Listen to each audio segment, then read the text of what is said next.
جن کے اندر نفع کے مقابلے میں نقصان کا پہلو زیادہ ہے، یا ایسے کاموں میں جا رہی ہیں جن میں نہ نفع ہے نہ نقصان ہے۔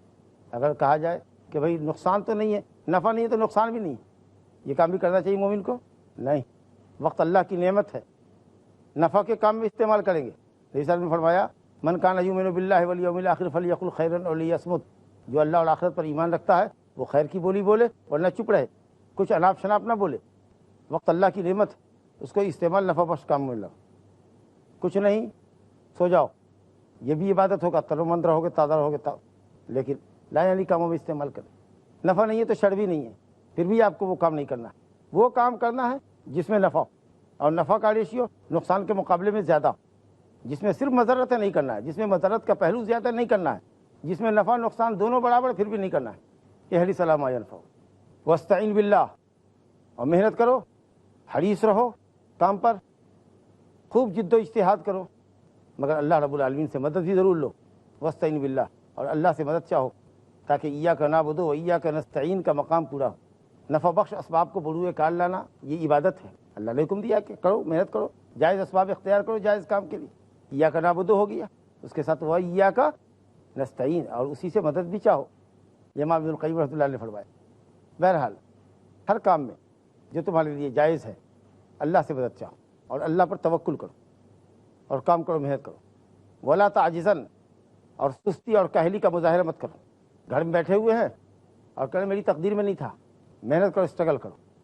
اپنی سستی اور کاہلی کو تقدیر نہ سمجھو، محنت اور مشقت کے بعد، اسباب کو بروئے کار لانے کے بعد اللہ پر بھروسہ بھی کیا، اللہ سے مدد بھی چاہا، اور آپ نے محنت کیا، جو آپ کر سکتے تھے آپ نے کیا، اس کے بعد بھی 100% گارنٹی نہیں ہے کہ وہ کام آپ کا ہو ہی جائے، آپ کا مطلوب آپ کو مل ہی جائے۔ تو نبی صلی اللہ علیہ وسلم فرماتے ہیں وَإِنْ أَصَابَكَ شَيْءٌ، اس سب کے باوجود بھی اگر کوئی چیز ایسی پہنچتی ہے جس کا تم کو اندازہ نہیں تھا، تمہارے اندازے کے خلاف آئی بات، تمہارا مقصد پورا نہیں ہوا، تو یہ نہ کہو کہ لو انی فعلت کذا، کاش میں ایسا کیے ہوتا تو ایسا ہوا ہوتا، یہ مت کہو۔ اب جو ہوا، تقدیر کا جو فیصلہ تھا وہ سامنے آ گیا، اب کاش واش کرنے سے کوئی فائدہ نہیں ہوگا سوائے اس کے کہ تمہارا غم تازہ ہوگا، افسوس ہوگا، حسرت ہوگی، غم زدہ رہو گے، افسردہ رہو گے، یہ مت کہو، بلکہ کہو قدر اللہ، یعنی ھذا قدر اللہ، یہ اللہ کا مقدر تھا، یہ اللہ کی جانب سے مقدر تھا، یا قدر اللہ وما شاء فعل، اللہ نے مقدر کیا تھا، جو چاہا اس نے وہ کیا۔ یہ جملہ کو تقدیر پر ایمان لاؤ۔ یہاں کوشش صرف کرنے کے بعد ہونے اور نہ ہونے دونوں صورت میں ہو گیا تو الحمدللہ یہ میرے مقدر تھا، یہ نہیں کہ میری قوت بازو سے ہوا، میں نے بہت اسٹرگل کیا، بہت محنت کی تو یہ ہم کو حاصل ہوا، نہیں ہے، میرے مقدر اللہ نے کیا تھا، اور نہیں ہوا تو بھی صبر کرو کہ تمہارے مقدر نہیں تھا، اس لیے نہیں ہوا۔ لو مت کہو کاش ایسا کیے ہوتا، کیونکہ یہ لو بولو گے نا تو شیطان کو بڑا موقع ملے گا، تمہارے ایمان سے کھیلے گا، تمہارے یقین سے کھیلے گا، تم کو ڈرائے گا، حزن و ملال کا شکار کرے گا۔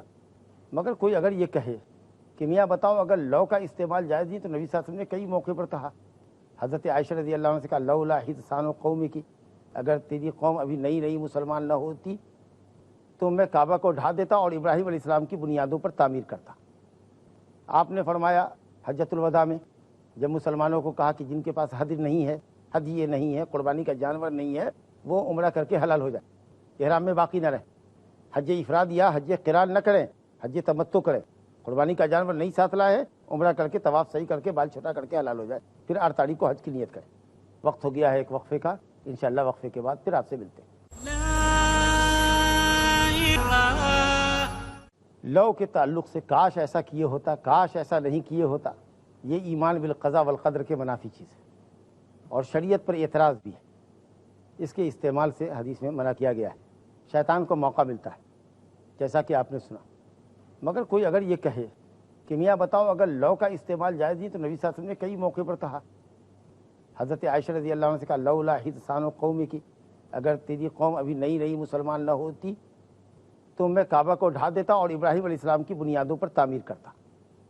آپ نے فرمایا حجۃ الوداع میں جب مسلمانوں کو کہا کہ جن کے پاس ہدی نہیں ہے، ہدیے نہیں ہے، قربانی کا جانور نہیں ہے، وہ عمرہ کر کے حلال ہو جائے، احرام میں باقی نہ رہے، حج افراد یا حج قران نہ کریں، حج تمتع کریں، قربانی کا جانور نہیں ساتھ لائے، عمرہ کر کے طواف صحیح کر کے بال چھوٹا کر کے حلال ہو جائے، پھر 8 تاریخ کو حج کی نیت کریں۔ قربانی مل جائے گی تو قربانی کریں گے، اور نہیں تو 3 روزے حج کے ایام میں رکھنے ہیں، عرفہ سے پہلے رکھ لیا جائے تو بہتر ہے، نہیں تو 11 12 13 کو رکھیں گے اور 7 روزے گھر لوٹنے کے بعد۔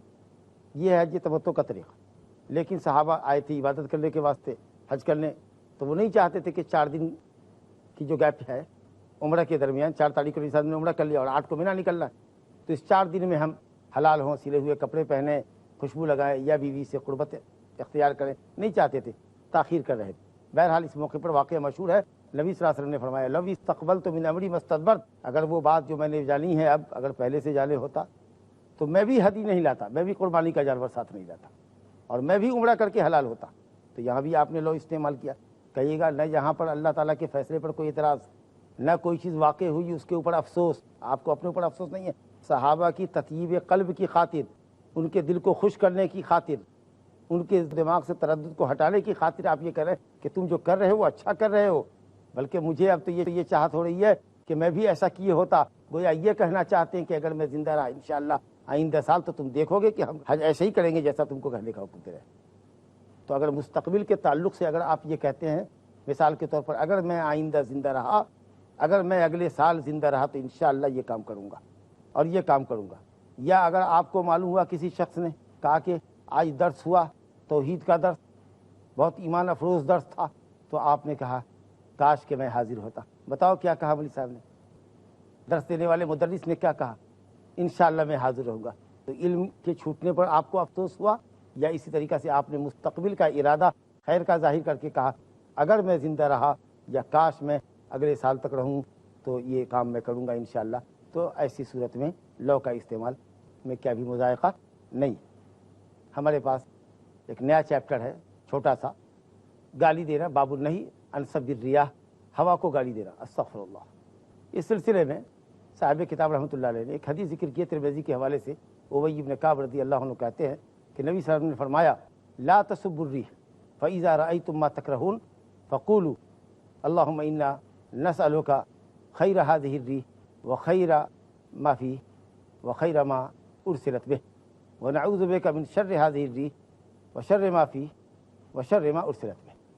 ابی بن کعب انتہائی جلیل القدر صحابی، سابقین اولین میں سے، بدری صحابی، قرائے صحابہ میں سے، زبردست قرآن پڑھنے کی صلاحیت، انتہائی عمدگی کے ساتھ پڑھتے تھے۔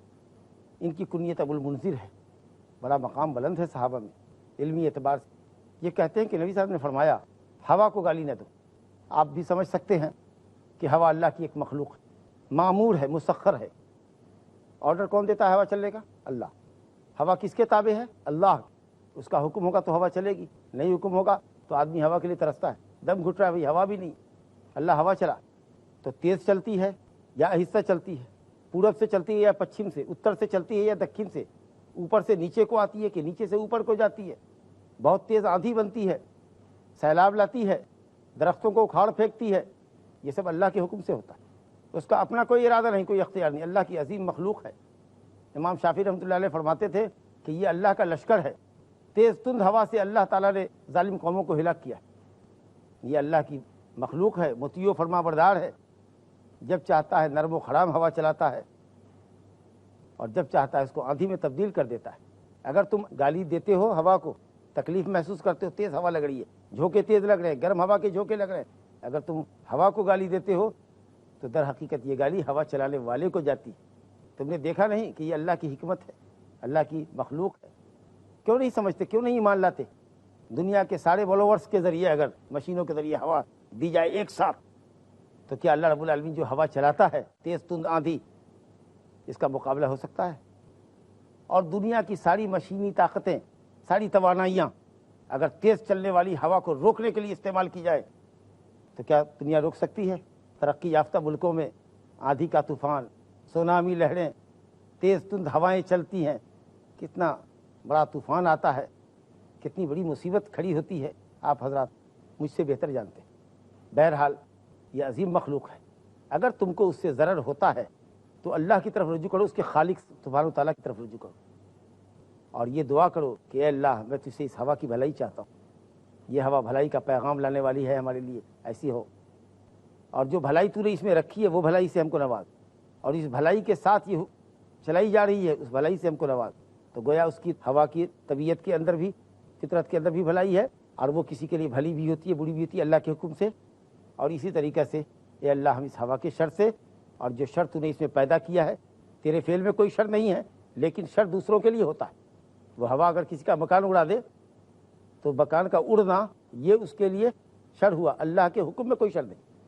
اور اسی طریقے سے جس شر کے ساتھ یہ بھیجی گئی ہے کہ چلو فلاں ملک کو تاراج کر دو، فلاں قبیلے کو اڑا دو، فلاں کے خیمے اجاڑ دو، اے اللہ تعالیٰ اس طرح کے شر سے ہم تیری پناہ چاہتے ہیں. عائشہ رضی اللہ عنہ کہتی ہے، صحیح بخاری مسلم کی روایت ہے کہ جب تیز تند ہوا چلتی تھی تو نبی صلی اللہ علیہ وسلم دعا فرماتے تھے، اللہم انی اسألک خیرہا وخیر ما فیہا وخیر ما ارسلت بہ واعوذ بک من شرہا وشر ما فیہا وشر ما ارسلت بہ. وہی معنی ہے جو بھی آپ نے سنا. اور بدلی اٹھتی ہوئی جب دیکھتے تو انتہائی پریشانی کے ساتھ گھر میں داخل ہوتے، گھر سے باہر نکلتے، گھر میں داخل ہوتے، باہر نکلتے، پریشان نظر آتے، جب تک کہ بارش ہونے نہ لگتی تب جا کے آپ کا چہرہ حشاش بشاش ہوتا. ماں عائشہ رضی اللہ عنہا اس کیفیت کو دیکھتی، محسوس کرتی. ایک دفعہ پوچھی، یا رسول اللہ یہ کیفیت آپ کی کیوں بنتی ہے؟ کہا قوم عاد کے واقعے میں نہیں تم نے پڑھا، فلما رعوہ عارضا مستقبل اودیتہم قالوا ھذا عارض ممطرنا. جب بدلی اٹھی سمجھا کہ ہماری وادی کی طرف بڑھ رہی ہے، بارش ہوگی، لیکن وہ عذاب کی بارش تھی. والعیاذ باللہ والحمدللہ رب العالمین. ہم یہیں رکتے ہیں، اور اگر آپ کے پاس کوئی سوال ہو تو آپ کا خیر مقدم ہے. السلام علیکم. وعلیکم السلام ورحمۃ اللہ وبرکاتہ. جیسا کہ آپ نے اپنے لیکچر میں بتایا کہ اللہ تعالیٰ جمیل ہے اور جمال کو پسند کرتا ہے، تو کیا جو بندہ مومن کالا ہے، کلوٹا ہے، بدصورت ہے، تو اللہ تعالیٰ اس کو پسند نہیں کرتا؟